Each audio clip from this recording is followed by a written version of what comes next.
You're tuned to The Drive on your 24/7 home of the black and gold. Steelers Nation Radio.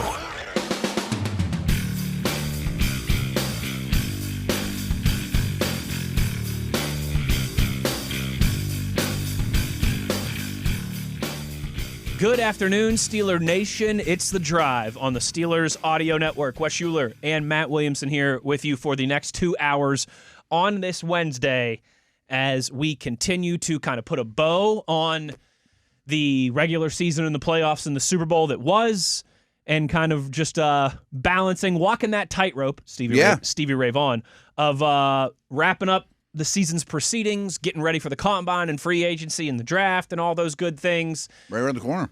It really is. Yeah. Two weeks from today, we'll be into day 3 in Indianapolis. Yeah, I guess so. We that's kind of the off season is a lot of hurry up and wait. You know. Oh yeah, there's a lot of that. There's a lot of kind of slow period, and then it gets there, and it's frantic, and then you wait again, and then it's frantic, and then you wait again. But we are obviously excited for the combine. We'll have, as we will probably every day, some prospect talk and some things like that.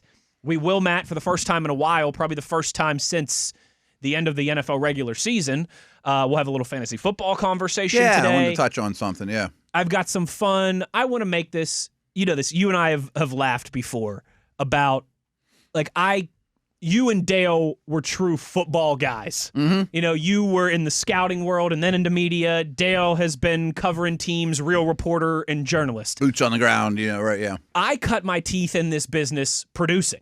Yeah, being behind the scenes guy, starting out in Philadelphia and getting a couple on-air opportunities occasionally, and then out here and doing some on-air stuff and mostly producing. So you know this, and you've laughed because you and Dale were just...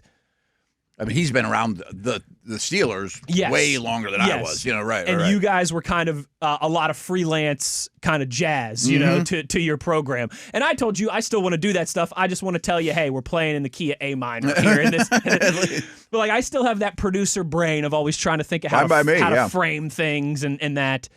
I want to do a Would You Rather segment, on a lot of Wednesdays throughout the offseason, and we'll repurpose it. Today I've got a Would You Rather in hour number 2 where it's just going to be draft and combine related scenarios and things like that of what would you rather have happen. So a lot to get to today and a lot of different kind of avenues. But I wanted to start with the final power rankings of this 25-26 post-Super Bowl power rankings. So, yeah, okay. I would say, I don't know if final's the right word, or is this what we think of the teams as we speak? Or I'm curious. I think this is what we think of the teams as we sit here today, Wednesday, February. I don't think these are a projection for next year. No, they are not. I mean, a lot of these teams don't know their quarterbacks, and right. Exactly right. So this is kind of a where they ended up. Where you ended up. Okay. And I shouldn't say surprising, because as you and I have said every time we've done this exercise, the teams at the bottom of the list, you can make arguments in any which direction. Mm-hmm. But I was surprised. We're using NFL.com's power rankings here as we do. They have the Jets at 32, the Browns at 31, and the Raiders at 30. Now, again, I'm not wow, it's shocking that the Raiders are at 30 and not 32. They're so good, right? That's some massive difference. But I am a little surprised that it's not the Raiders at 32. So I bet, and my hunch is that these power ranks are kind of a state of the team situation. I'd rather be the Raiders head coach than Browns or Jets head coach. I would too. Now, I think the Raiders had the worst year, but we could just look at the draft order and be like, Raiders are 1, and Jets are 2. The draft order could do this project for us. So my hunch is the author kind of factored in where the teams are now. And I think the Raiders are in a better spot than those two teams. I mean, to me, the Jets and the Browns are so far away. Yeah. I mean, so far away. And I think the Raiders hired the right coach. Yeah. Or at least is a good crack at the apple. A good bite at the apple.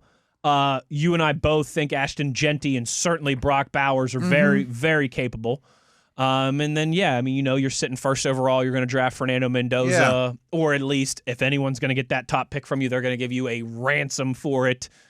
I mean, it's going to be Mendoza. You know, I think so too. Where you look at the other two teams, man. I mean, what do you have on offense for the Browns? 3 pieces, something like that. You like Quinshon Judkins? Yeah. I mean, Fannin was a success. Fannin had a good rookie year. A couple of the receivers are fine. Maybe Dwad Jones. You're reaching there. I mean, I get the Jets at 32 now that we're kind of thinking this out. Like they what do sold have off on everything at the end of Right, the year. yeah. And yeah. I mean, in terms of 22 starters, and you need more than that, they've got 11, something like that. And unfortunately, their tackles and Garrett Wilson, they got a couple guys. But all in all, you don't have the quarterback. You probably need 8 starters on defense. They're in a bad spot. Now, they do have picks. And the other thing I would mention, too, I don't know if we've even brought this up. I'm on a lot of shows. Sounds like Max Crosby's going to get traded, or at least is asking for, and it's probably the right move. He's 30 or 31. So they'll probably get more draft capital, but they're, as we talked about, because the Steelers hired their defense coordinator, they need 9 starters on defense. I mean, he made chicken salad out, 29, the Arizona Cardinals. 28. I said they can't be too far off, but they've got some better players. They do. But they're still a bottom feeder, though. And they feel like they're in quarterback purgatory as well. We've talked about it. I don't think Kyler's going to be there. I don't, and there's no easy chances door are number 2. There's no easy door. Get rid of Kyler and take door number 2. What is door number 2? I mean, probably who they play with. And I know Brissett played well and could be back, but is probably going to be a worse player than Kyler this year. I mean, there's not an avenue there for unless really work out. It's just completely luck out and strike lightning in a bottle with somebody. And they may have a Shuck-like type of thing. Yeah. Right. 28, the Giants. Okay. But I would have them way ahead of the rest. Yes. I always get this wrong. Bullish is exciting. Good. It's good. Yeah. Bull economy's good. Buying, Bear economy's bad. So I think I'm less bullish on the Giants than the general populace, but I certainly think they're in a better spot than all those other teams that we mentioned. Especially where they're at now. Again, I make no bones about it. Jackson Dart's not for me, but he's better than what the Browns and Cardinals and Jets. Yes. I'd rather Mendoza, but I mean, about these other teams, at least you have a potential solution. Neighbors comes back. Big. I think Harbaugh will get a lot out of that defensive front. Like they were really bad against the run, and there's no excuse for that with Lawrence and the guys they have on defense. So I think they'll be maybe a 500 team. I mean, I don't think that's insane. No, I don't. The division's tricky. But, but I certainly think they will be much better than 4-13. Harbaugh raises the floor a lot. 27, the Tennessee Titans. I like this. I like where they're at. Yeah. I think that's a good spot for them. I think the combination of Saleh and Dable. Yeah. And I'm a huge Ward fan. Might be the potion there to get Cam Ward right. I was going to say get him right. Not like there's anything wrong with him. Yeah, but he was up and down as a rookie in a tough environment. Really help him take that second-year step forward. They've got some pieces on the offensive line. They've got some pieces on the defensive line. They've got over $100 million in projected salary cap space. I think that of all the bad, and we had this conversation, I think it was a week or two ago, like worst to first potential teams, I think the Titans would be my pick. Yeah, because I bet they add 5 starters in free agency and another 2 in the draft. They won't all be superstars, but there's an obvious parallel with them and the Patriots. And by no means am I saying, Titans are going to the Super Bowl next year. Right. But the Saleh, Dayball, Ward could be a facsimile of Vrabel, McDaniels, May. I mean, that's not the craziest thing that's ever come out of my mouth. Absolutely. 26, the Washington Commanders. Yeah. But, boy, a year ago, they would have been like 6th. Yeah, I mean, which 10. I thought people were too ahead of themselves on, but they were Final Four team with a rookie quarterback. Just think about how we were talking about them 1 year ago, or most people were talking about 1 year ago. They went 12-5 last year, 5-12 this year. Yeah. Bengals at 25. That's an interesting one to me. I know the defense is an albatross hanging around their neck, but that's a top 10 offense, top 12 offense in the league. Right. I mean, they have a quarterback. I mean, they really have a quarterback. And some really nice wide receiver pieces, too.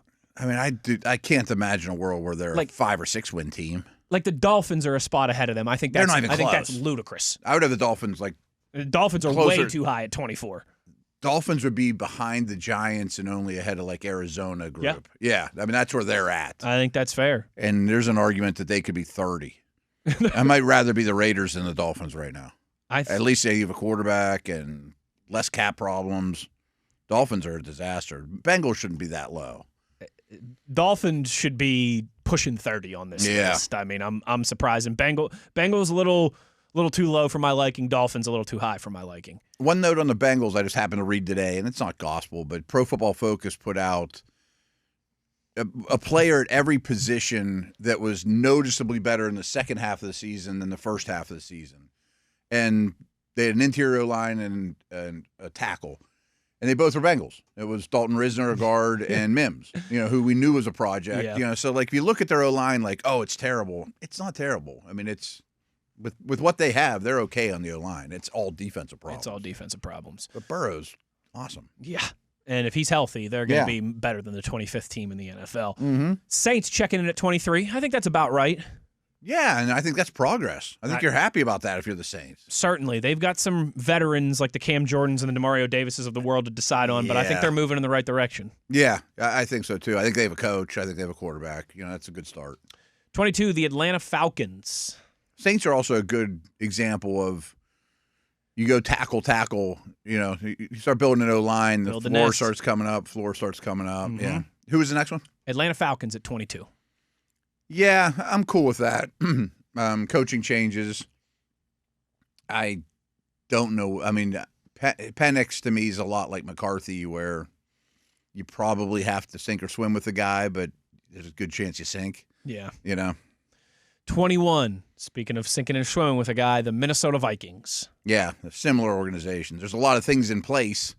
Bijan and Justin Jefferson and good O-lines and things like that. Good offensive coaching minds. Yeah, but you took a swing on a first-round quarterback, and you hope the Steelers aren't like in this situation like 2 years from now, where next year's a great quarterback class, and you're seeing, and say 6 of them like that class go in the first half of the first round. Not this upcoming draft, the next one. Yeah. And you're seeing 3 or 4 of them that are awesome, and you're one of the teams that don't have them. It's like, oh man. 20, the Dallas Cowboys. I might have them a little bit higher. Me too.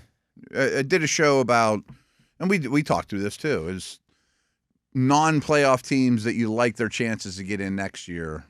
I think Dallas was pretty high on my list of teams that could be a playoff team next year. I think especially if you take the Chiefs out of the equation, because again, that's such a weird anomaly. I mean, they were the easiest one. They've been to Baltimore 5 of the close last 8 Super Bowls. I think the Chiefs have been to. They're not going away. Yeah, and funny enough, the Chiefs are at 19, which I understand the premise of it. So much unknown about the future and Travis Kelce and some key guys on the defense getting a little bit older, but I'm not going to hold like the Mahomes injury against them. That's part right of it now. too. Like Mahomes might not be ready for the start of the regular season, and maybe Gardner Minshew too. And so, what do you do at quarterback?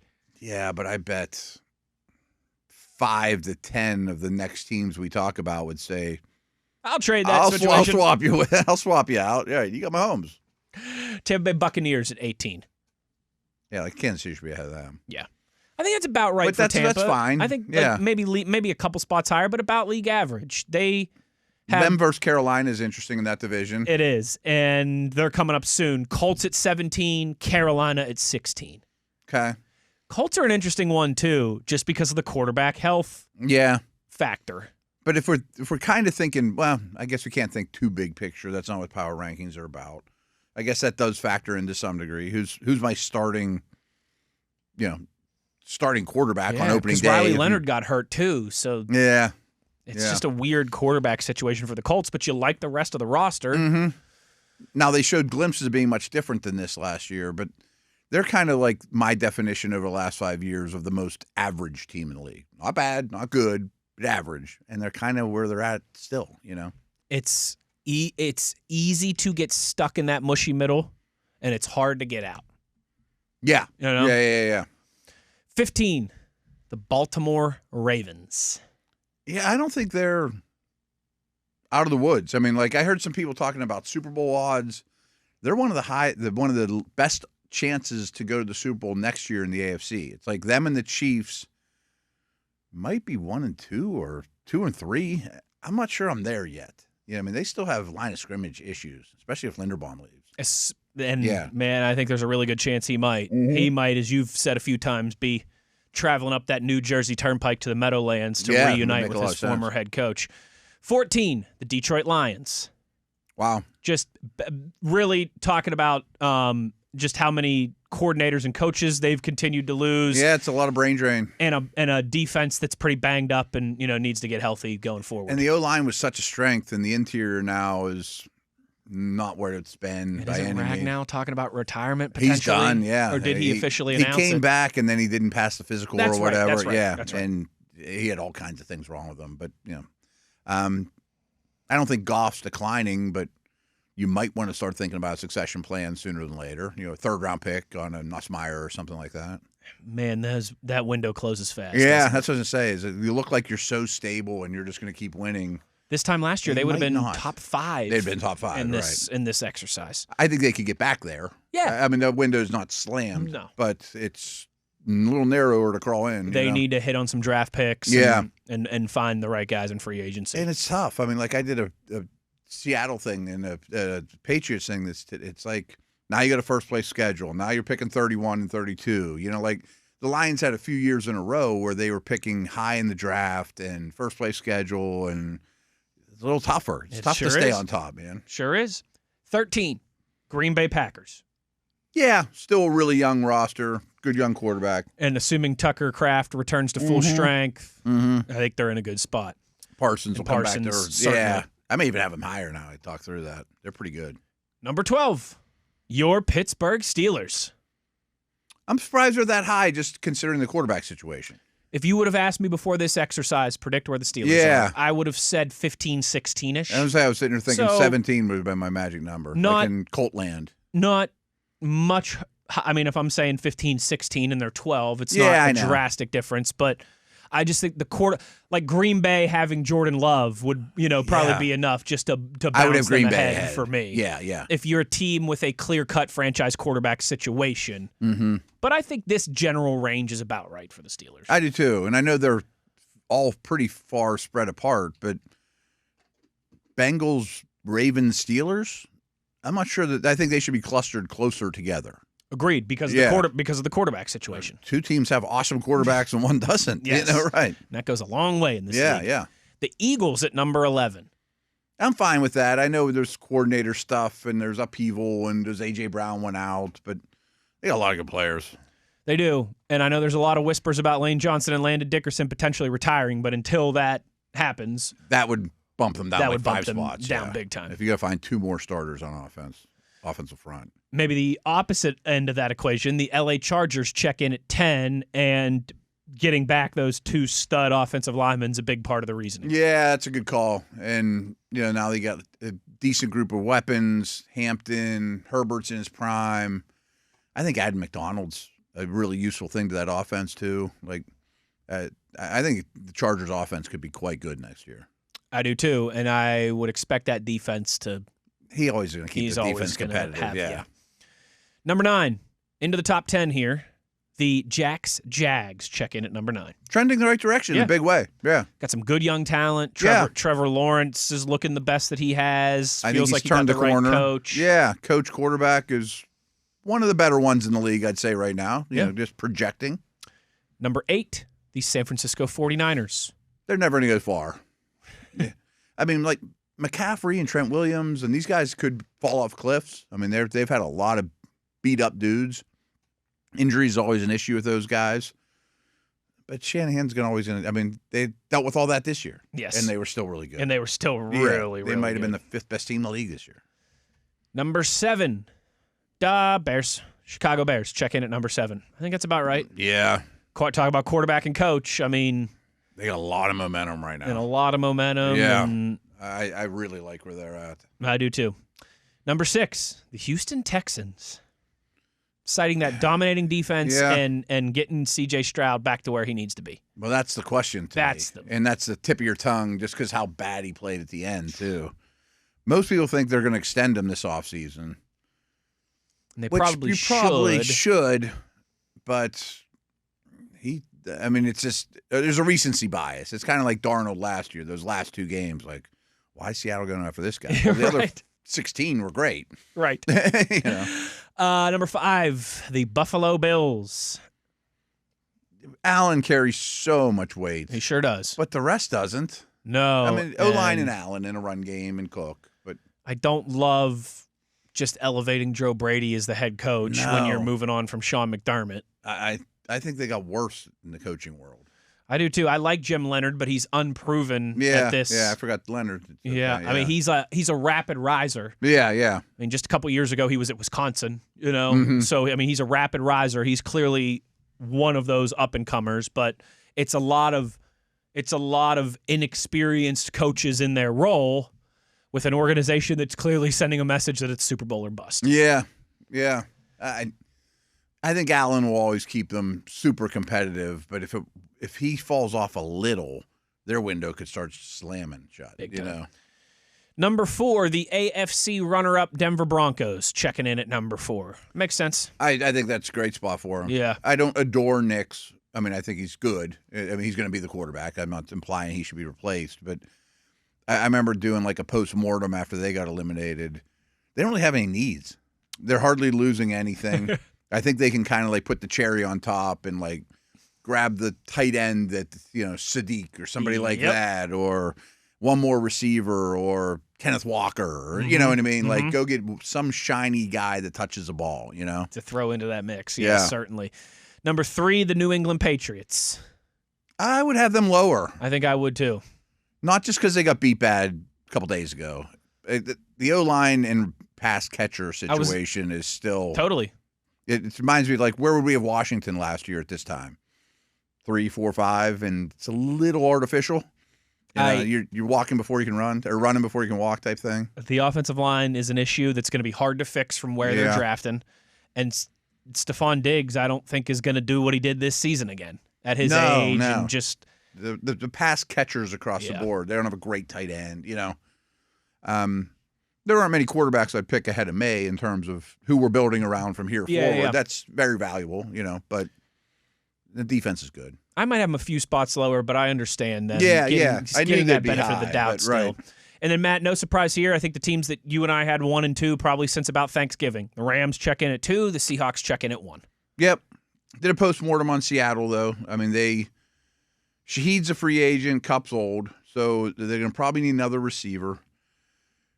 Walker's a free agent. Maybe they'll franchise him. Maybe they won't at running back. They still have the interior line issues, and they have 3 members of secondary that are not their best guys, but they're all basically starters who are all up. Oh, free agents, and Boye Mafe, the edge. And you're going to be people re-gunning for you, and you're in the first. First place schedule and all that stuff. Yeah. I don't. This applies a little bit to Houston as well, but history shows defense is a lot less predictable year to year than offense, which makes sense because usually great offenses, quarterback's good, or the offense play caller, quarterback combination's really good. And I don't think Seattle's defense is going to be like middle of the pack, or Houston's will be middle of the pack. But what's the chances it's as good? Probably slim. And even if you go from the second best defense in the NFL to 10th or 11th. Well, now you're the 4th best team in the league or whatever. Exactly, you know what I mean? Right. Exactly right. Which, hey, that's the nature. That's what a salary cap league is supposed to do. That's why it's so hard to go back. Absolutely. But I'm cool with them being there They for should, now. yeah, they're in really good shape. Absolutely. And they have a great history of drafting. Too. That they do. There's our final power rankings post-Super Bowl edition here on The Drive. We'll turn our attention to the NFL Draft when we return. Nice. Just getting started here on a Wednesday. Wes Uhler, Matt Williamson. It is The Drive on Steelers Nation Radio on the Steelers Audio Network.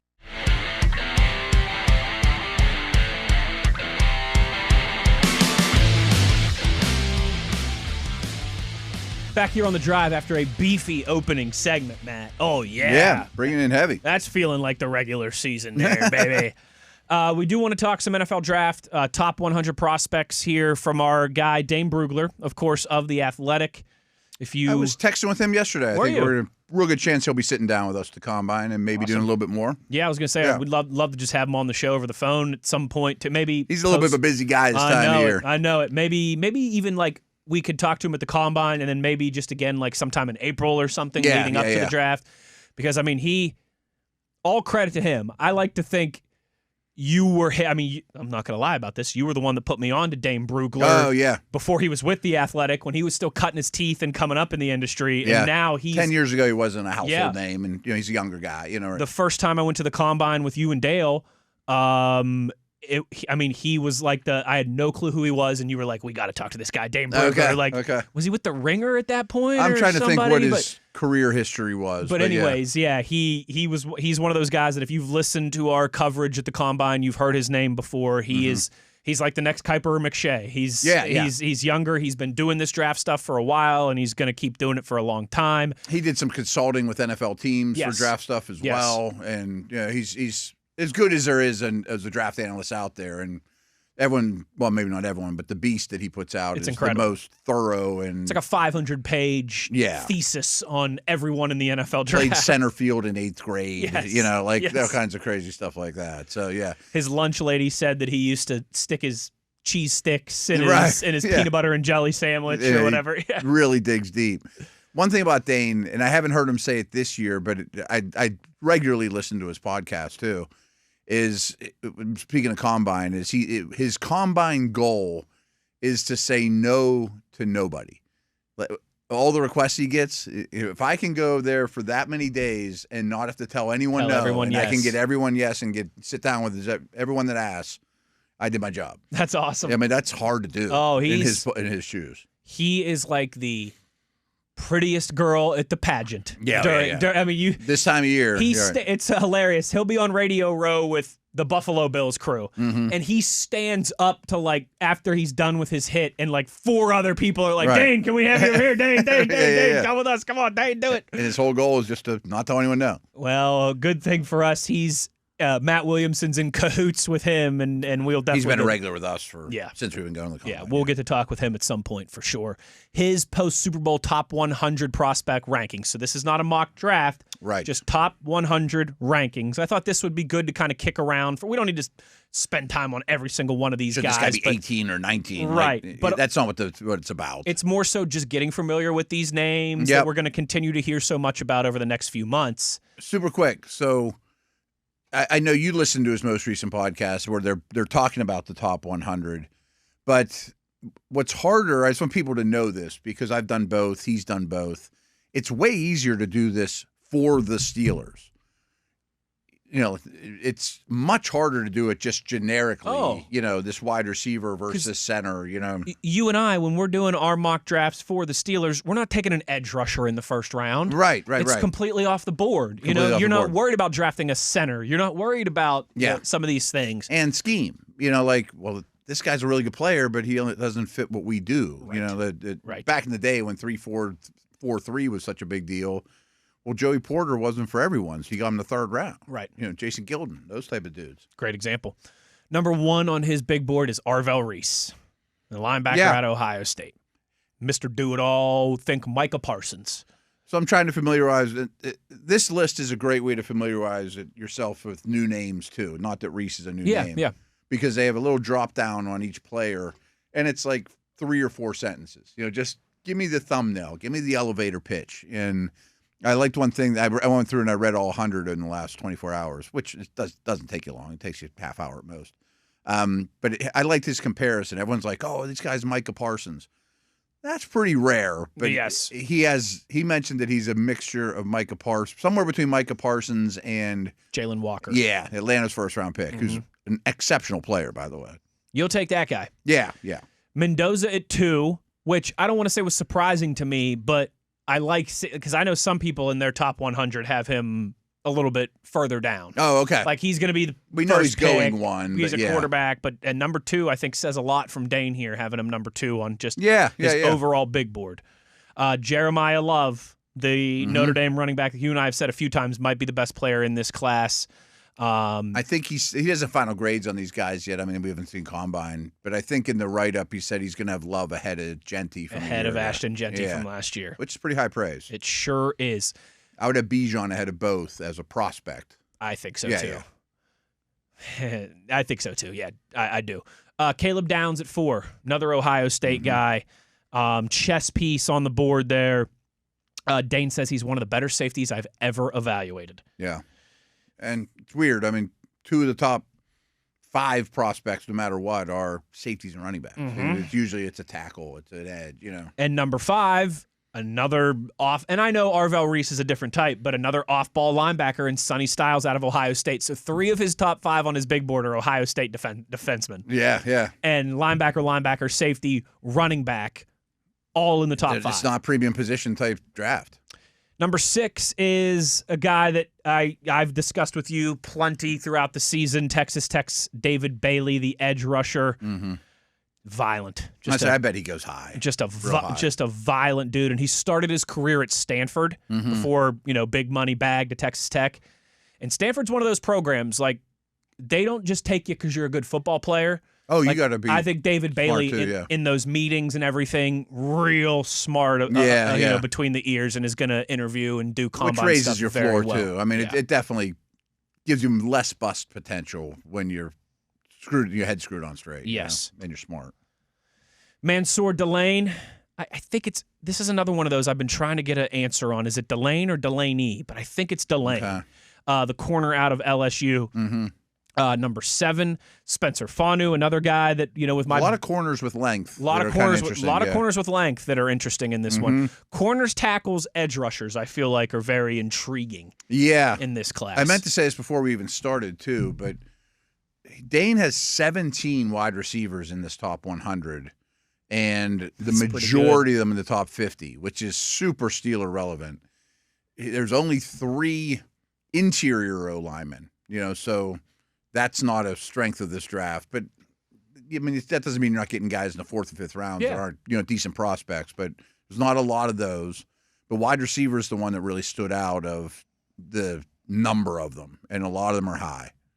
That feels like that's been a trend for the last few drafts. as well. Yeah. Number 8, first offensive tackle on his board, first offensive lineman on his board, Spencer Fanu out of Utah. Number 9 is Reuben Bain Jr., second edge rusher here, of course, from the national runner-up Miami Hurricanes. And then number 10, another Ohio State. So he's got 4 Buckeyes in the top 10. That's crazy. It is crazy. Carnell Tate, first wide receiver, 10th overall. And I mentioned that there's a lot of receivers, and there are. He thinks there's the top 3 receivers are Tate, Tyson, and Lemon. Depending which scheme style what you you're want. For, and Lemon's a little more slot than those guys. But he did say he had a higher grade on Tet McMillan than any of them, but close. I mean, but they certainly aren't the Neighbors, Harrison, Chase level, but they're really good prospects. So it reminds me a little bit of last year where, same thing, there were a handful of really good wide receiver prospects, but not that Jamar Chase, bona fide, top 5 pick. Number 11, a little bit lower than you see in most places, Francis Mauigoa. Yeah, that did seem low to me. Pull back the curtain. I did a mock draft that'll come out on Steelers.com, and Max and Pursuit are doing it with us too. We'll discuss that whenever it goes live. I had him going much higher than that. Dane's reasoning is he thinks he might be a guard in the NFL. Like I've heard that too. His most recent podcast, he compared him to Zach Martin. Like, could this guy be an effective tackle? Sure, but he could be a generational guard. Yeah. 12, Jordan Tyson, wide receiver out of Arizona State, who I really like. He makes those body contorting George Pickens type catches. Yes. 13, Vega Ione, guard out of Penn State. That's his first true interior offensive lineman. Boy, was he gushing about him on the podcast. He really was. He really likes him. Right. 14, as you mentioned, Mekhi Lemon. I knew they were all super close bunched together, those 3. Gives him some Amon-Ra, St. Brown comparisons. And on the podcast, he had a good point. He's like, first off, when Lemon gets drafted 12 overall or 15 overall, he should send a fruit basket to St. Brown. Same school, same body type, mostly slot. But Dane's reservation was, doesn't mean he will be, though. Let's not just assume this guy's going to catch 100 balls 5 straight years, Right. But he's a really good prospect. Right. And he could be very much in the Steelers mix. He certainly could. Let's mention a couple more of those other guys, because he's got some offensive tackles and some edge rushers here. Kedrick Falk, Caden Proctor, Akeem Messador, and that's not the Steelers' territory in the first round. No. One thing I did notice, though, is there's more tackles from like 15 to 35 than there is. Yeah, there's a lot. Like some of these playoff teams might actually, like the Patriots might get a tackle, or which is normally the complete opposite, right. complete inverse of what it typically is. Now they're not Jonathan Ogden coming out, but they're first round Legit type guys, first round type talents. Kenyon Sadiq, the freak tight end from Oregon that we've mentioned, he's got him at pick 20. That feels like it could be a real nice sweetener for one of these Super Bowl contending teams on the back end of the first round. I wonder if even like the Chiefs would consider him at 10, or I would understand it. KC Concepcion, the wide receiver out of Texas A&M, at 22. Denzel Boston, who I'm really warming to, wide receiver out of Washington, at 25. I think there's a real legit chance he's the Steelers' first round pick. I think he might be the one that has the highest percentage, like Vegas odds at this point. Yeah. 27, Omar Cooper Jr. If you don't remember him, you will know him, the wide receiver from Indiana who made that ridiculous circus catch against Penn State to win Indiana that game. He's rising up draft boards quickly. I think that's the highest anyone's had him, but that's not going to be uncommon, I don't think. Caleb Lomu, the other Utah tackle, at 30. Let's see here. C.J. Allen, off-ball linebacker from Georgia that we've discussed. There's some off-ball linebackers that are 32. Interesting too. And then this is what's real interesting to me, this kind of range of guys in his early 30s that could certainly be available in the early 20s. Peter Woods, the defensive tackle from Clemson. Yeah. Ty Simpson, who obviously everyone knows, quarterback from Alabama. Christian Miller, defensive tackle from Georgia. He's got at 37. Those are, I think, all potential keep an eye on for the Steelers type guys. Yes. One other name that, not that you're going to name all of them, but the defensive tackle from Florida who ripped up the Senior Bowl. Big boy. Dane had him higher than on any list I'd seen yet, too. Caleb Banks. 6'6", 335. I'm excited to talk to Max about him a little bit because he missed almost the entire year with injury, but you could see a ton of ability there. I think that's spot on. We'll have a couple Gators to talk to. Talk to Max Starks about. Couple more quickly before we get to break. Jeremy Bernard, Alabama wide receiver. He checks in at 45. I'd like him a lot too. I mean, it's like a second round guy. I mean, he really has like that Chris Godwin feel about him. I don't see a lot of bust potential there. Chris Brazzell, the Tennessee wide receiver, at 46. He's rare because he's like 6'5", long strider, but those Tennessee guys run like two routes. Yes. Eli Stowers, tight end from Vanderbilt. He had 3 tight ends in his top 100 here, I think, at 48. Malachi Fields, Notre Dame wide receiver, at 49. Yeah. Chris Bell, Louisville wide receiver, at 53. Just kind of reiterating your point about how many wide receivers are in this conversation. Lee Hunter, the defensive tackle from Texas Tech that I really like. He's at number 60. That was lower than I expected to see him. Same, but I kind of like. He's a guy that I would love if he's there in the second round for the Steelers as a potential. I would love to have him on an option. He'd be more of a nose here, yes, which is fine. I think that's kind of what you're looking for. The run stuffing stuff is not a problem at all. Not at all. Antonio Williams, wide receiver out of Clemson, at 61. Ted Hurst, wide receiver out of Georgia State, at 62. There are a lot of wide receivers. Yeah. Elijah Surratt, the other Indiana wide receiver, at 65. Josiah Trotter at 66. Jeremiah Trotter's son. Started his career at WVU and then transferred to Missouri. He's an interesting one that we should talk about at some point. Kyle Lewis, the Pitt linebacker, who will likely be one of those safety nickels. Yeah, I like him a lot. Me too, if he's able to do that. Yeah. Able to play that role and not set on playing linebacker. He's at 70 on the list. Brennan Thompson, Mississippi State wide receiver, at 74. Zachariah Branch, Georgia wide receiver, at 75. I think Thompson is who Dane thinks will be the fastest guy at the combine. Okay. I'm pretty sure that's the receiver's time. I like that. Garrett Nussmeier, QB3, at 82 here on this list. So which is probably about right because he's not doing position value. Right. I mean, he's not guessing where they're going to go. Best players. Best players. Michael Trigg, the tight end from Baylor, who I think could be the diamond in the rough of this entire draft at 91. We'll talk about him more at some point.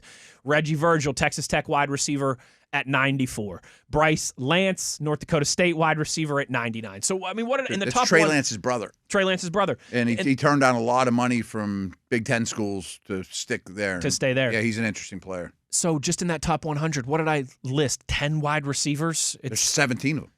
In the top 100? Yeah. You said that it was 17 of them. That's Good Lord. I mean, you're going to get one. A conversation for a different day, but I could understand going into the draft and not have signed a big-time free agent, because that's not a great place to shop. And you take one the first round and the third round. Mm-hmm. I mean, always fish where the fish are at, you know what I mean, in the draft. I mean, it's a big thing. Now, I thought Kevin Colbert was exceptional at that, of setting up things so that you could fish in the correct waters on draft day. I mean, it's a deep wide receiver draft, but we're definitely getting one. So we're not making that a priority in free agency. Yeah. But I'd love to do both at wide out.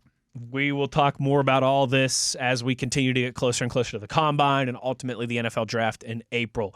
Last break of the first hour here. We'll follow up on some of this when we return. Wes Uhler, Matt Williamson. It is The Drive, Steelers Nation Radio on the Steelers Audio Network.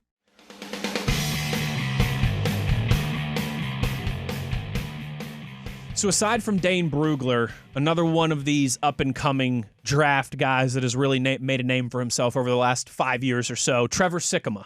Oh, Trevor's great. We really like Trevor. Maybe he was the one who was with the Ringer at first that I was thinking about with Dane. I don't know his history. He's tied in with the Tampa Bay Bucks. Now he's a Pro Football Focus full-time. Yes. High energy. He's sat down with us 2 or 3 years in a row now, too. I'll definitely grab him. Good dude.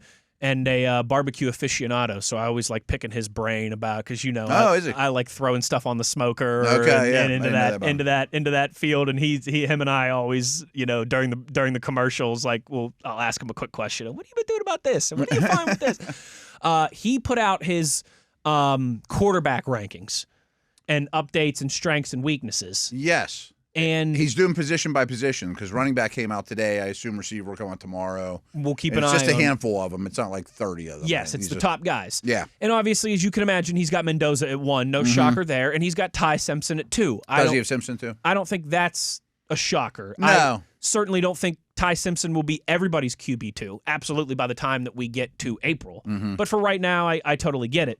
What was interesting to me about this, Matt, is he's the first person I've seen kind of clearly have Trinidad Chambliss as QB3 in this draft. Do we know he's going in the draft? They are still... I thought there was still litigation or something going on. There is. Okay. And I don't want to get too deep into these weeds with you, because this could be an hour-long conversation. But remember how I told you in TV a couple weeks ago about the guy that had played in the NBA and the G League for 3 years and then was allowed, Alabama got a court injunction that allowed him to come back and play, even though he had been gone for 3 years and had played a couple games in the NBA. That actually just got struck down. Oh, really? So this guy was allowed to come back for Alabama, played a couple games, and then it just got struck down, and now he's out again. Okay. So I could see something where, some Mississippi judge who obviously wants the best for Ole Miss football. Let's not kid ourselves. Let's not get too hasty. Let's not live under a rock and act like everyone's got integrity in this world. Right. Does something that makes him, quote-unquote, eligible, and then a month or two later, some NCAA lawyer comes in and strikes it down. I'm thinking... I would think at some point you need the league needs to know. Yes. He needs to know. I mean, yes. Let alone the college program. Side note, I just saw the head, when you go to the NFL page on ESPN, there's all those little bullet points on the right. Yeah. One of them was someone was granted his 9th year of eligibility. Did I read that right? Yes, a linebacker from 9th? Nevada or something. It wasn't a huge school or anything. It's insane. He's going to be 27 years old playing against 18 and 19-year-olds. What is going on with it? It's ridiculous. Yeah. Again, that's another one that we can spend an hour. You should get 5 years of eligibility. Throw the red shirt stuff out the window. You get 5 years. Do what you want, right? If you want to play all 5, great. If you want to go 3 and go to the NFL, awesome. If you want a red shirt for a year, and you get 5 years. Yeah, that's it. Way to go, yeah. Trinidad Chambliss, not on the NFL Combine list that came out today, though. Oh, that did come out today. Yeah. Okay. Interesting. Maybe they tend to know things. But I just found there's late editions too, though. Absolutely. Yeah. If his agent rings up and says he wants to be there, they'll have him. They'll go. But I just found that interesting that he's got Chambliss at 3 and Nuss at 4, because that's I think it's been pretty chalky so far of Mendoza 1, obviously, Simpson 2, Nuss 3. This is the first I've seen with Chambliss elevated. The little I know, Chambliss is really the only one that could battle Simpson for 2. I think so. Just what I've seen, what I've read, etc. I mean, again, you never know what happens at the Combine and all these different things. Yeah. Someone could fall Height is an issue. Someone could fall in love with Carson Beck. Someone could reminisce and get nostalgic with Garrett Nussmeier. But I think that that's starting to look like the case. Yeah. We'll see. this is a shorty to kind of get us back on schedule. Hour number 2, Matt, I want to do a little fantasy football focus with you. You sent me a very interesting fantasy article yesterday, and it's been 2 months, I think, since we've done anything fantasy football related. I know that this is the very touch in with them, right? Quiet time, but hey, we got nothing but time here. We'll get into some Would You Rather. We'll get into some of your tweets, all that good stuff in hour number 2. Wes Uhler, Matt Williamson, halfway home on the drive. It's Steelers Nation Radio on the Steelers Audio Network.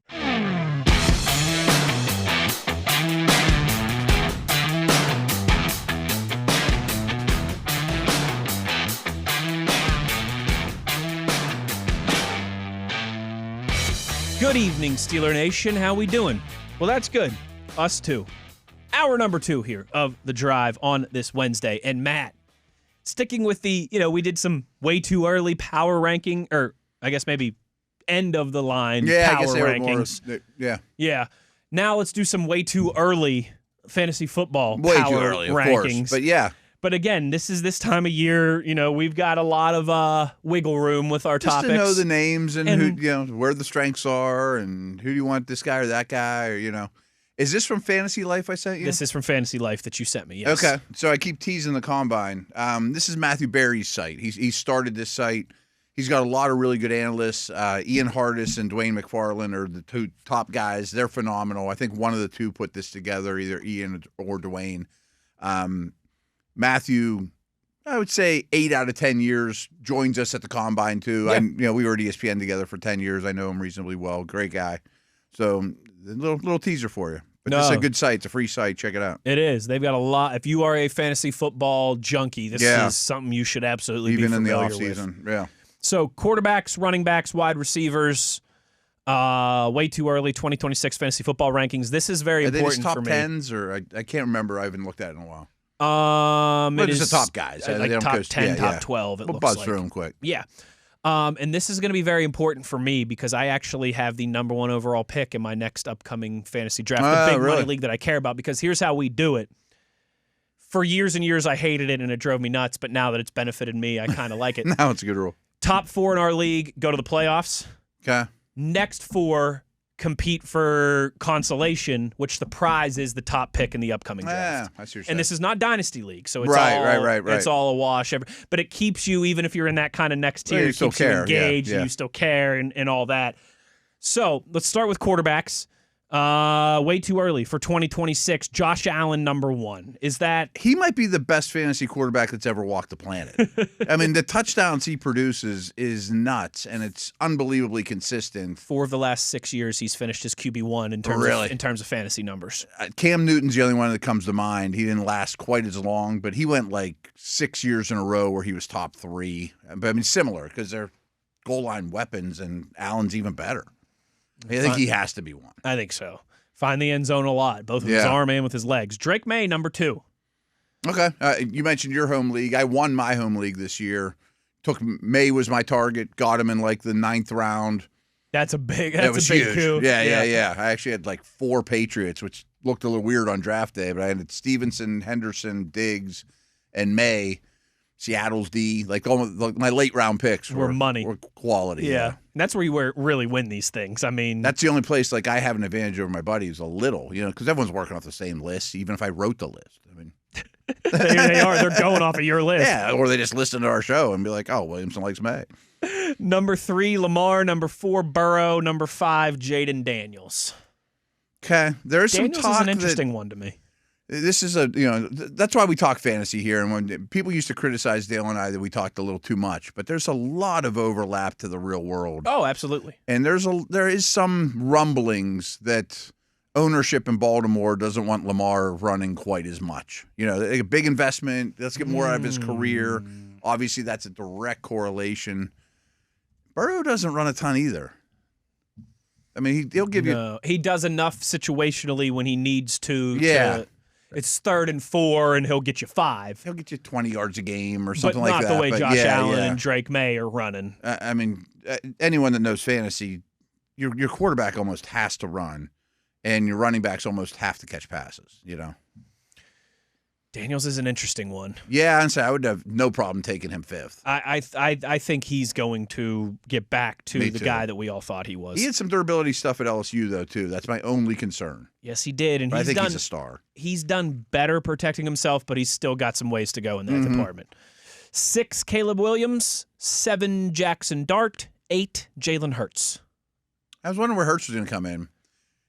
If they lose the tush push, that changes things. I mean, that's a big thing in the fantasy circus. Yeah, because that could be back on the docket with these owners' meetings, league meetings at the end of March. I bet that gets pulled off the table. But hasn't it even, like last year when they voted on this, I thought it wasn't particularly close, was it? I remember Tomlin commenting on it because he's on the competition committee, and I think they tabled it. At least at the owners' meeting that I went to. It was 22-10 last year. Which is only 2 votes short. Yeah, I knew that was sort of close, and it didn't sound like it'd be close. You need 24 votes, yes, which is 75% majority. So they got 22 yes, 10 nay. So this is what Tomlin said, more or less, was since he's on the competition committee, he's like, if you look at every tush push that's ever happened, it's still a pretty small body of work last off season. You know, like we only have, I'm guessing, 50 of them to go off of. Like, do we know it's a dangerous play or not? But now everyone's doing it. I mean, Connor Hayward's doing it. And it's evolving. It's evolving. It's not just a tush push, it's a tush trick. So I think it could go away this year, which hurts some people.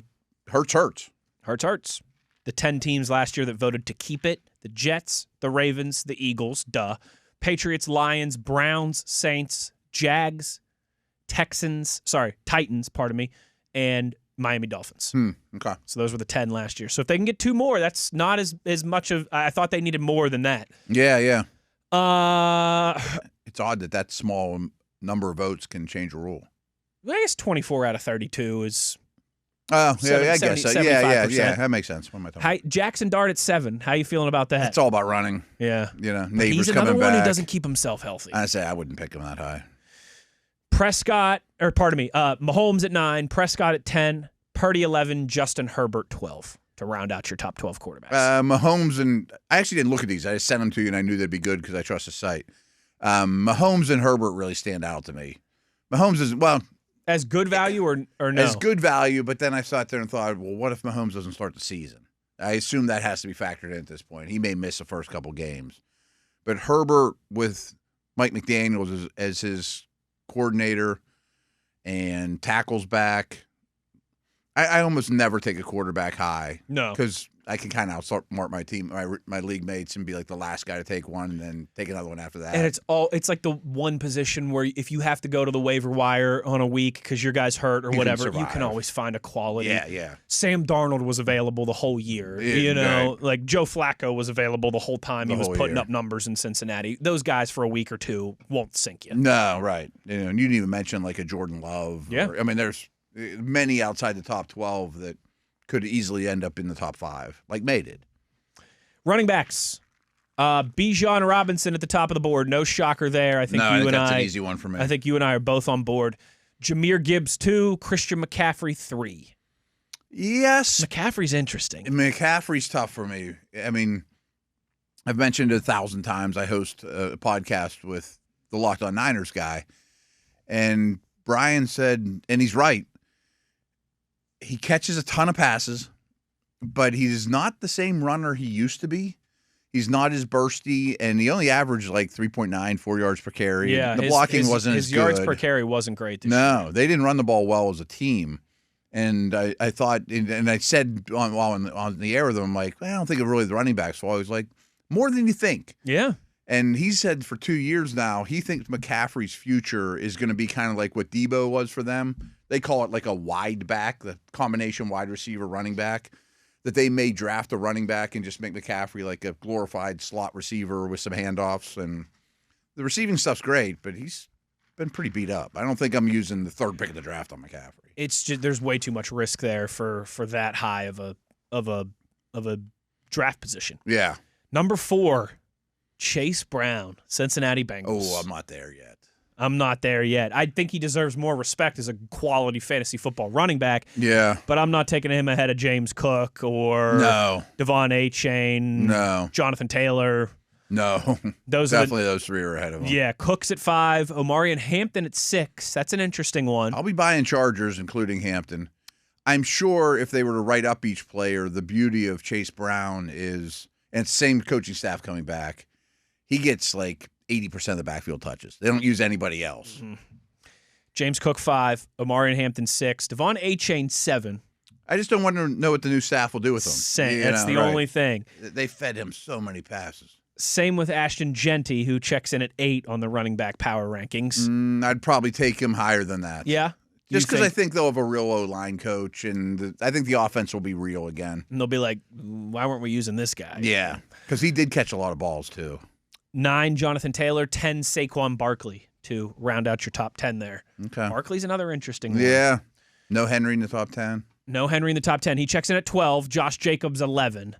That's the old guy neighborhood, the Barkley, Jacobs, Henry, And what I found very interesting, Matt, is the number 13th ranked running back here on this list is already Jeremiah Love, listed as rookie.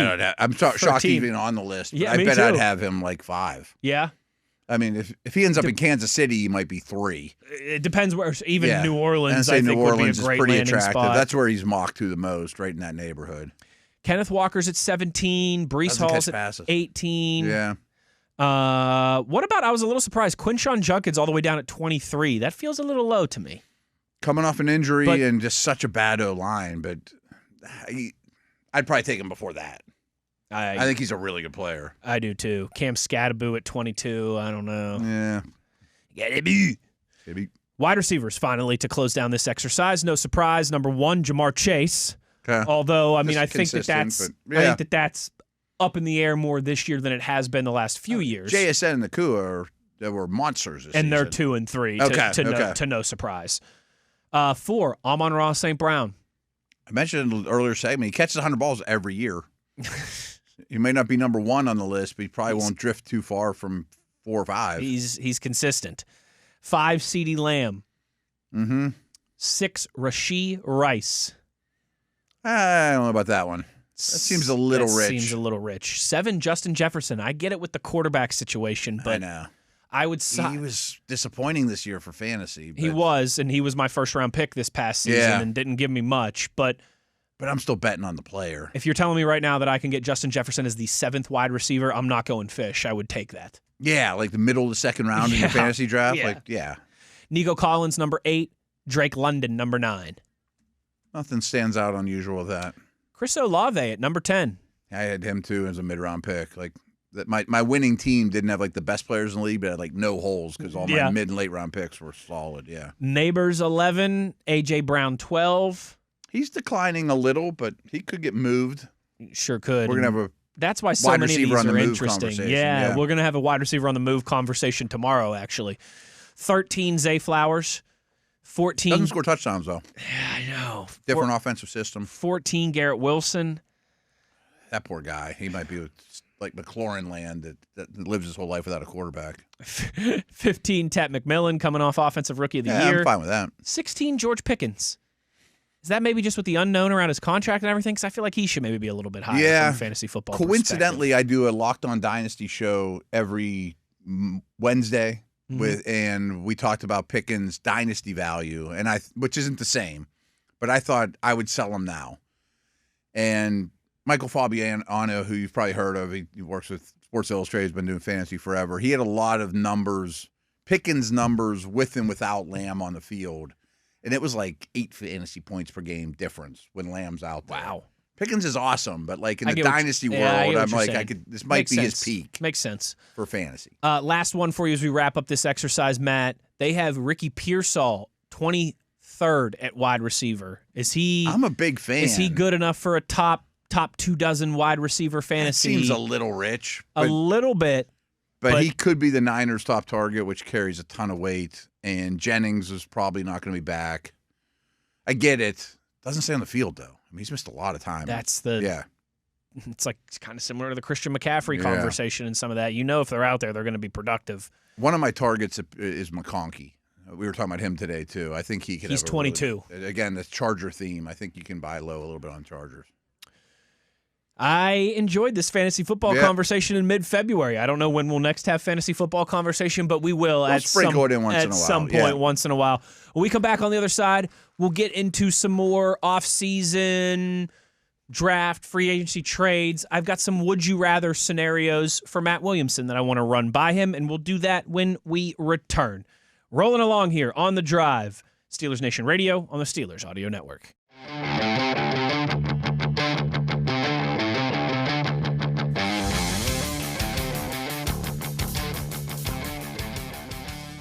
So, Matt, I talked about this a little bit at the opening of the show, but, benchmark things that you and I can do throughout the offseason that are kind of easy. We know on this day we're doing this. So that keep us on the rails a little bit. So when you walk in and sit down for the show, it's kind of like you're stepping out of the batter's box and taking that donut off the bat, right? And you can you can swing nice and easily. One of those things, particularly leading up until the draft, is just would you rather scenarios. Mm-hmm. They'll all be trade related, draft related. They might cross signals there a little bit, but just simple hypotheticals. And if the Steelers found themselves in this position, which way would you go? Yeah, okay. I would like to, like I said, do this most Wednesdays, as long as, again, particularly up until the draft, while we've still got free agency and a lot of potential moving parts. So here's where I want to start with you. Would you rather, when the draft is here in April, would you rather at pick 21, the Steelers have their choice of any QB2? So Fernando Mendoza is the only quarterback off the board, or your choice of any wide receiver 3. So pick 21 rolls around, and either Mendoza is the only quarterback off the board, or there's only 2 wide receivers off the board at that point. Which would you rather? Interesting. I might regret this, but I'm going to say the receiver option. Okay. Because why I might regret it is I'm still open to I might fall in love with Simpson.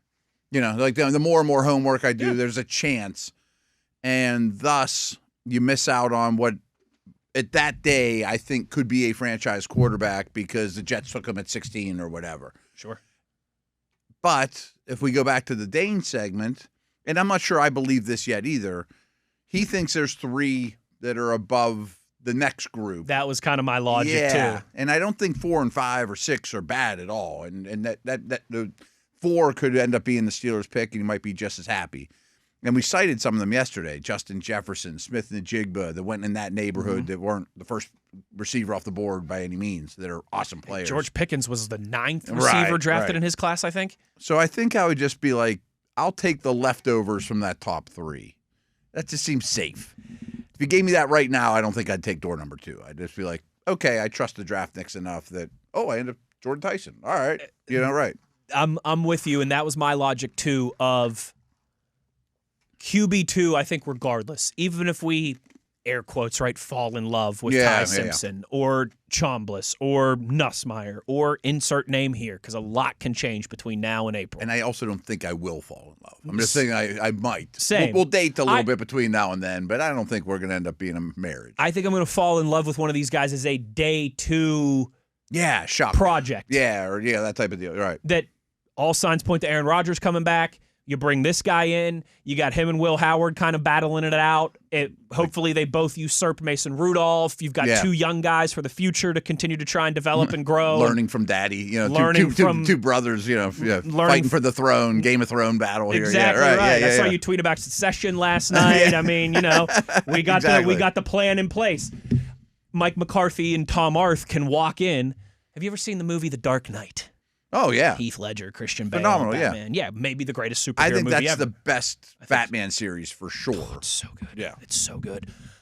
The part where Heath Ledger walks in as the Joker and he says, "We've got room for aggressive expansion, but we can only take one of you. Yeah. So we're going to have tryouts." Tom 2 Arth, dogs, 1 bone. I mean, that's a Tomlin, right. Tom Arth comes into the quarterback room with Mike McCarthy, and it's Will Howard, an insert day 2 pick, and they're like, "We're gonna have tryouts." I'm fine with it.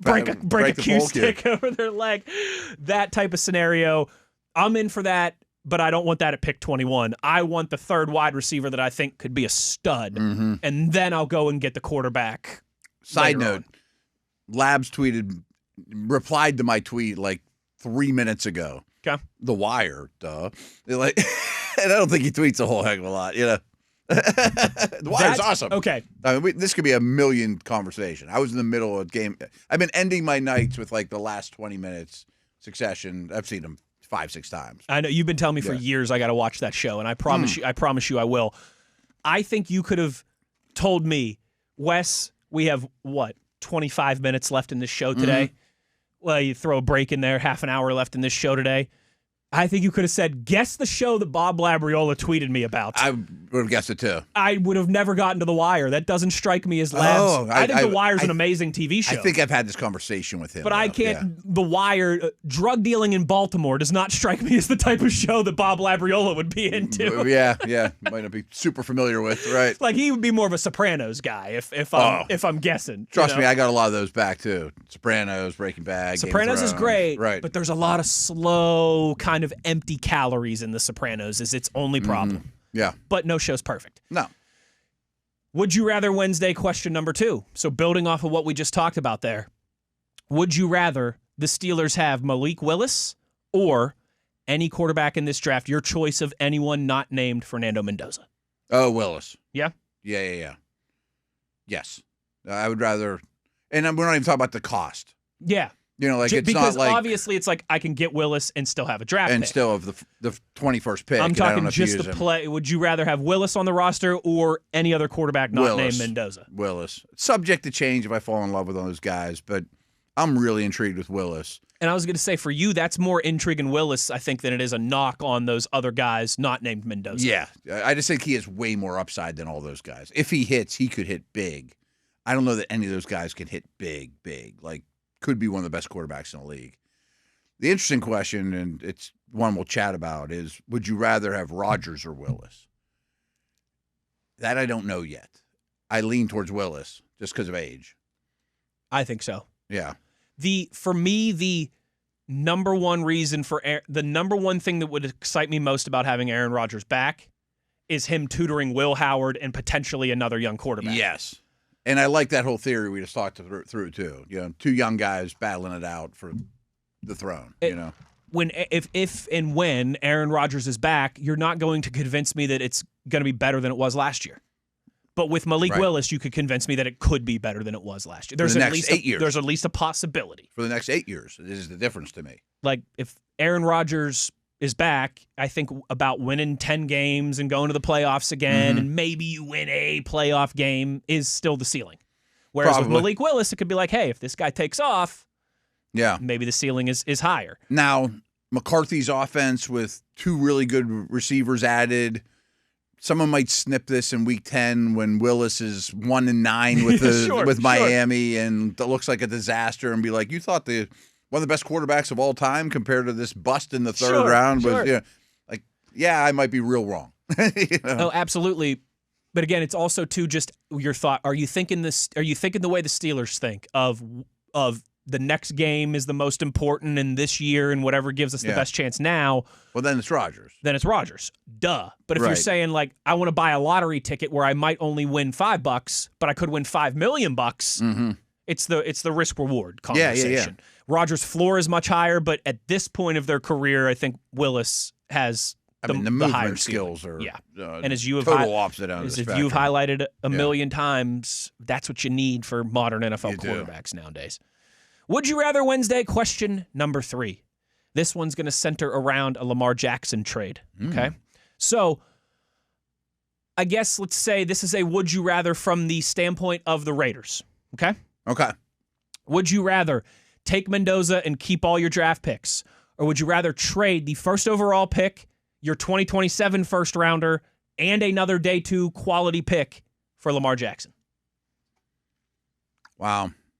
Do you think that's fair draft compensation? 2 first rounders and let's say first overall and next year's first, which will probably be pretty high too, even with Lamar. Because first overall's got a lot of weight. There aren't many players that you could trade first overall for and still have to throw something in. I mean, there really aren't. They're all quarterbacks. It's the 1% of upper echelon quarterbacks. Yeah. I mean, like Micah Parsons went for 2 firsts and stuff, but it wasn't first overall. No, not even close. Not even close. And there's a pretty legit prospect there. Maybe it's not Burrow or Luck, but it's a legit prospect. So let's say the Raiders first this year and the Raiders first next year, which I don't think will be 32, even with Lamar. No. You know what I mean? I bet Mark Davis would say, I want Lamar to sell tickets, to drum up interest for non-football reasons. Put him on the billboards. Yep.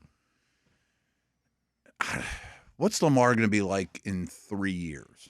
That's the tough one for me. Because he's way better than Mendoza now and next year and the year after. Like, he might be the best quarterback walking the planet. If Lamar was 27 instead of 29, I think this is an easy yes. 1 year ago, it's an easy yes. I mean, he came off an injury-filled season. He's getting close to 30. Right. But he's such a good pocket passer, too. He is.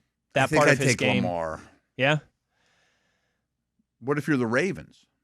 I think I'd take Lamar. Ooh, that's interesting. I mean, because they have the Steeler mentality. They do, you don't but rebuild, Mendoza and another first-round pick would be very intriguing. Right. And it's not a first-round pick from the Rams. It's a first-round pick. Would you have traded 30-year-old Ben for Mendoza in next year's first? When you've got AB and Bell, No. You know what I mean? Like when you're thinking about winning the division. No, right. Ben's best years as a player were probably like when he was like 30 to 34. And Lamar's still be. Those were when he was putting up those 500-yard passing games and dicing everybody up. And I mean, this guy won the MVP last year. In a weird way, you're right, because we translate so much of Lamar's success to the athleticism, but he has gotten so much better as a passer. Right. That in that regard, his best years might still be to come, which sounds nuts to say about a 2-time MVP. If he plays like he did last year, he's going to be a 3-time MVP. Or, you know what I mean? They're close to it. That was a tough one. I was kind of I liked that one that I cooked up there because that's hard to answer. What if it was Mendoza and Crosby? And what draft capital? That's it. That's it? From whose standpoint? The Ravens. Yes. I mean, win now is still very much on the table. Because think about it too. My with that is, Max Crosby makes a nice chunk of money, but you'd be essentially you'd gain money. You'd be gaining money along with Crosby and Mendoza. Mm-hmm. You could add another nice piece to that offense. You still have your first-round pick, which could be the Penn State guard or whatever. If Mendoza hits, you've got him in year 2, 3, 4 on that rookie contract with a real good chance to build a beast. I would think the Ravens would be a legit contender, swapping Lamar for Mendoza and throwing in Crosby. Yeah, oh, buddy. I mean, you're losing the best piece, but that's pretty interesting. Yeah. It's very, very interesting. I'm not sure who says no to that one. That's one of the maybe we'll have to say, maybe I'll have to couch that one, and that's a question we can bring up to like some of our draft nicks and people like that when we get out to the Steeler fans. Would you like if the Ravens made that trade? That's really how you answer it. That's how I always look at like fourth downs. Like when you're playing against the Ravens, you want them to go for it here or not? Not what the books say, and like, oh, they went for it. I didn't want them to. Would you want the Ravens to make that trade? That's interesting because I feel like there's a real divide of Steeler fans, like half of which realize how good Lamar is. The other half just have seen the Steelers have a lot of success against him and think that's all that he is and haven't watched him play against the other 30 teams in the NFL. Because edge rusher's also a huge need for them. Huge. And do you want the best prospect in the draft going in the division for the next 12 years? You know? Hell, man. It's a good way of looking at that. Like, I think if I'm the Ravens, I say yes to that. It's pretty interesting. It's very interesting. You still have all your draft picks and you have more. That's the kicker. You can go sign another receiver. You still get to add a first-round talent. Yeah. And you got probably an extra $15, $20 million in cap space to go work with. All right, Matt, 2 more for you. These are a little more, these are lighter, a little bit more fun, okay? Would you rather, Matt Williamson, win the NFL regular season MVP award or win an Olympic gold medal? You, personally, Matt Williamson. Oh, MVP. Yeah? I have great respect for the Olympics, but I hardly ever even put it on. I don't even know what event. Olympic event I don't even know what event I'd pick. Yeah, NFL MVP is pretty awesome.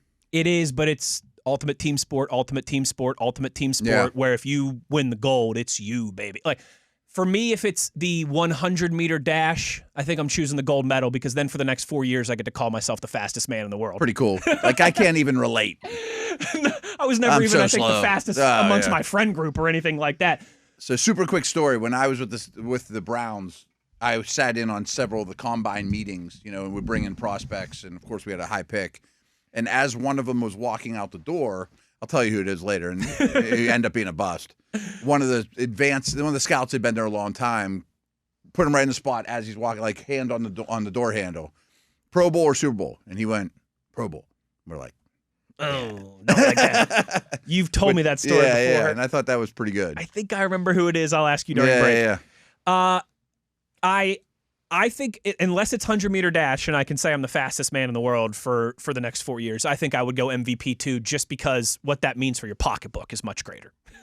Wow, yeah, if you win an NFL regular season MVP, you're making $40-50 million a year at some point. If you get a gold in curling, it's not going to pay off quite You as might well. be on the cover of Wheaties and get a little bump out of it, but it's not going to be nearly that close.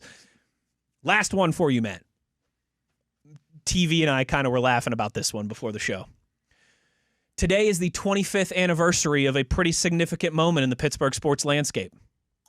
I don't want to put you on the spot because I know that's tough to ask. 25 years ago today, Three Rivers Stadium was demolished. Yeah, okay. Imploded 25 years ago. I spent a lot of time in that building. I know you did, and that's where I'm going with this one. Would you rather, Matt Williamson, go to one more Steelers game at Three Rivers Stadium or go to one more college party at your old frat house? The party. That's what I thought he was going to say, but I didn't know. And I'll be honest, our house wasn't great. It's like I went to Pitt Johnstown. It was a glorified dorm. Sure, it's not like one of these SEC, but you get what I'm saying. One more Steeler game at Three Rivers or one more frat party from your college days. And the Steeler question is, I'd rather go as a fan, too. I'm not going in my current capacity. Oh, no, you're going I'm not wearing, iron in hand, towel, I'm not towel wearing in the back khakis and sitting in the press box and on my laptop. No, right? You're iron and terrible towel. Yeah. I think I'd do the party. Those would be fun. That's a tough one. I mean, because I'm not going alone to the Steeler game. No. This is like your ideal, your high school or college buddies. It's a Steeler game. Because I'd get there at like 9 a.m. Same here. Would party like crazy. This one's easy for me just because I remember going to Steelers and Pirates games at Three Rivers. I've told you, I remember being at that Broncos AFC Championship game with my grandpa when John Elway found Shannon Sharp on third and long, and the Steelers lost the AFC Championship game, and the Broncos went to Super Bowl 32 and went on to beat Favre and the Packers and get Elway his first ring. I remember go watch like Woodson and I remember again, not like real vividly, but I remember being at Steelers games and Pirates games at Three Rivers with my grandpa, but not like being a 20-year-old with my buddies and the full like that would be awesome. Yeah, we took the tee down and stayed there all day. And no one's got smartphones and Instagram and selfies of themselves. They're there for the football game. Yeah. And frankly, I'm just a lot closer with my high school buds than my fraternity buddies. And I got 3 of them coming over tonight. We're playing cards. Nice. That I graduated 91 from Lebo with. Nice. They'll be over in 3 hours or whatever. Right. At first, I originally had it down, go to one more Steelers game or go to see Led Zeppelin at Three Rivers Stadium, but I figured that would definitely be Zeppelin for you. Yeah. Not even close. That's not even close. Maybe even, I know that we're not supposed to talk about the Pens versus Steelers, but if I go watch 66 one more time too, that's my athlete, What like for your son, for my daughters who are obviously much younger, but like I would love to one day, if I could control the universe, like when my girls get old enough, I'd love to be able to take them to a Steelers game at Three Rivers. I'd love to be able to take them to a Pens game at the Igloo. You know what I mean? Yeah. Like go back in time and just, again, those atmospheres before it was smartphones and Jumbotrons and when people were just there for the game. Yeah. It's before my time, but I can't even imagine going to a 1978 Steeler Raider game. Steelers Raiders at Three Rivers. Steelers Browns. My uncle was there. Pursuta tells those stories about Steelers Browns back in the day and the fights and the that's better than going to a 1987 Steeler game. Yes. End of the Chuck Noll era or them, but. Wouldn't be bad. They're all pretty good. Yeah. We'll take them all. We'll wrap this show up. We'll close things down with some tweets when we return on the other side. Wes Uhler, Matt Williamson. Zeppelin would be first. I knew that would be first because you never saw them live, did you? No. And I still remember like Sean McDowell talking about Zeppelin at Three Rivers all the time. All the time. Yeah. I saw Floyd in their prime at Three Rivers. Was that the best show you ever saw there? Yeah. momentary lapse of reason and division bell. I didn't see like the wall. I was too young for that. Sure. But still, they were in the height of their powers. Oh, that's pretty good. Right. That's pretty good. We'll close this thing down with some tweets on the other side. Uhler, Williamson, Steelers Audio Network.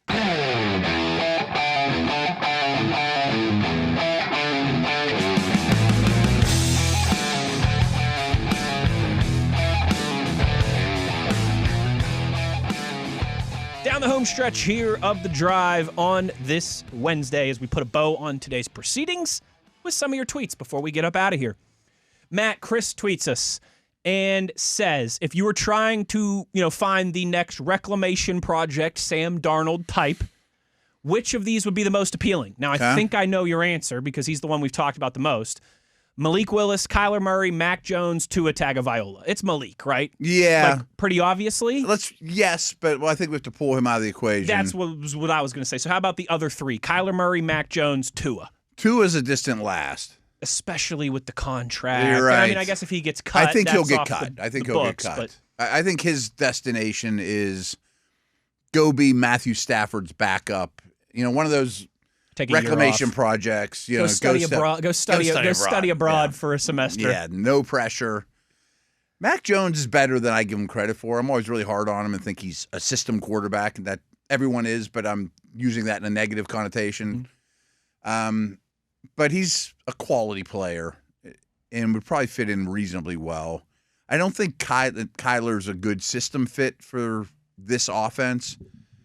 But he's the most talented of these three by far. Yeah. And it wouldn't shock me if the second half of his career, getting out of a bad organization, is a lot better than the first half of his career. Maybe, but like if he goes to the Jets, forget about it. Maybe not quite to the Sam Darnold level. No, like I don't think any of those guys. Ryan Tannehill or Geno Smith have a couple Pro Bowl years. And I don't think this question's like going to take the team to the Super Bowl, but like reclamation project. Do they reclaim what they could have been? I think Malik is the clear answer. But then after that, Mac Jones does become intriguing, just depending on what you'd have to give up to give for him. RJ tweets us and says, what's your guys' preference at left guard? Is it as simple as just bringing back, say, Amalu, or would you draft one relatively high? I know Matt always says you don't want to fish in the free agent pond of offensive linemen with those price tags. Yeah, and I actually just did a podcast on all the Steelers' upcoming free agents, and Amalu's the one that gets the most response. Of course. Like, he got whipped by the Texans. He's old. He's banged up. I want a youth movement. I still think there's a lot of value of having a leader in that offensive line room, and especially with the new O-line coach, someone that they all look up to. I don't want all young guys in an offensive line room or any position room, let alone that one. I would offer him a contract. I think he made $9-ish million this year. If I could get him on a one-year deal at about that level, knowing he's probably going to miss time, knowing I have Anderson, and knowing I'm probably going to draft at least one or two offensive linemen of some sort. One of them might be a tackle that pushes at left guard and then maybe bumps out to tackle a year from now. So I don't think it's crazy to offer him a contract and draft two that aren't 6th and 7th round picks and have a wealth there. And Anderson's in the mix too, You always want one too many. One too many. But yeah, not a 7th round pick, but not a 2nd round pick either. Right. I envision like a 3rd and 5th round offensive linemen that are different, and neither one's a true center. And you know what I mean? Like maybe one of them's the tackle that has arms that are too short that some people think he's a guard, but maybe he still is a tackle. Something like that. No center. Center not needed, hopefully, for the next decade. No, I don't want a center only no matter what. Smooth Dave tweets us and says, this is a good question, actually. This is a fair question. Any concern that Brian Angelico was part of the brain trust that drafted J.J. McCarthy and prioritized him over Sam Darnold? I saw this question. I'm glad you picked it because it slipped my mind because I wanted to talk about it. I'm sure he wrote a scouting report and had input in the conversation. And I'm sure he wrote a scouting report on McCarthy as a draft prospect. But with all respect to the Steelers' new offensive coordinator, I'm sure he didn't carry close to a big enough stick in the organization to have any say in this. He was the tight ends coach. Right. I mean, This is probably an owner, GM, head coach conversation. Like if this was the Steelers, it was probably Mr. Rooney, Mr. Tomlin, Mr. Khan sitting there having this conversation. You know what I mean? Yes. It's not, hey, let's bring the tight end And coach. maybe the in. quarterback coach, but Maybe. I mean, they all had their say. There was probably a big meeting where the tight end coach chimed in or passing game coordinator chimes in. But in the end, when the final decision is made, he's not in the room. You know? Yeah. He may have been like, I think Sam Darnold's the next. I think we can win the Super Bowl with Sam Darnold. They're like, that's nice. we heard from you, but we don't agree. He was very low man on the totem pole in that conversation. He's not high enough on the totem pole. Yeah. It's a good question. He's on the pole. It's a good question. It's a fair question. It is. But I doubt he had enough weight. A fraction of a right percentage of say in that decision. Yeah. Belichick didn't consult the tight ends coach if I'm starting Brady or Bledsoe in the Super Bowl. You know, it's why they're well compensated, as Coach Tomlin likes to say. You've also got like all your college scouts who have a pretty big, and the people that have been grinding tape on J.J. McCarthy for 2 or 3 years. No doubt, they've all contributed, and we make this. We listen to every, but eventually the president of the United States is the one who decides if you nuke him or not, or whatever. You know, I mean, it's now if he was the head coach or the offensive coordinator of that brain trust. Better question. Different conversation. And that's why I wanted to address the question. It's like, I can't give him credit if it went well or blame if it didn't. Yeah, if J.J. McCarthy was all-pro, he might be Drake next May year or type. Whatever, right. Yeah. And Darnold fell on his face in Seattle and they won 3 games. That doesn't mean he was wrong or right. Matthew tweets us, if Dobbs signs with another team in free agency, who's your next go-to wide receiver to sign? Not a lot of great options, in my opinion. You guys have any interest in trading for A.J. Brown or Brandon Ayuk? We're going to do more of the wide receiver trade conversation tomorrow. Well, I do think that is certainly an option because they have so many picks. Could a 3rd or a 4th round pick and money yield you a starting receiver that's better than what's on the market? And I do think because there's so many in the draft and there's always ones you can trade for, free agency hasn't been real kind to the wide receiver position. Now, I definitely think they need to sign someone better than Calvin Austin. You know, I mean, at least put that low a bar. But you're probably not going to get your money out of the player because it's going to cost you like $20 million for Dobbs. Yeah. Which I'm okay in this situation to do. Pierce is going to be more than that. Like, we have a running joke on my other podcast. Like, there's a handful of these receivers. Shaheed, Dobbs, Pierce is the best example, that are probably going to go from underrated to overrated in about a month. The Christian Kirk that we saw a few years ago when he signed that massive deal in Jacksonville, right? Like, boy, he's an underrated player, and then the league, someone gives him $25 million a year, and it's like, boy, he's really overrated. He's okay. You can go from underrated to overpaid very quickly at positions of need. And at wide receiver, that happens a lot. Because there's a lot of other avenues to get them. I just think the Steelers need to add 3, so one of them should probably come into free agency. Last one to close us down for the day. Sudesh tweets us and says, I'm a subscriber to the Matt Williamson theory of line of scrimmage. Everyone says a quarterback is essential for winning Super Bowls, but I believe that being able to generate pressure with 4 defensive linemen is just as important. I think when you look over the last 10, 15 Super Bowls, that's hard to deny. Watch the Eagles, you know. That's how the Eagles have gotten to 3-1, too. Yeah. I mean, what derailed Mahomes when Tampa Bay and Philly. When they could get home with 4 and they dominated, yeah. Yep, that's how the Eagles were able to beat Brady and the Pats back in 2018 with Nick Foles. Yeah, Nick Foles played the game of his life, which was important. I mean, really go back, that's how the Giants beat the undefeated Patriots. He says that in here, too. That's how Coughlin beat Tom Brady twice. Yep. In the last that was 10, Strahan 20 years. And Tuck and those guys, right, yeah. If you can demoralize an offense with just 4 down linemen and play chess with those other 7 guys behind, that's a tough formula to overcome. Yeah, I mean, go back to Joe Green. They won 4 Super Bowls in 6 years, and Bradshaw was good, and Swan was good, and Lambert was good, but front 4 was real good. Yes, it was. Yeah. Yes, it certainly was.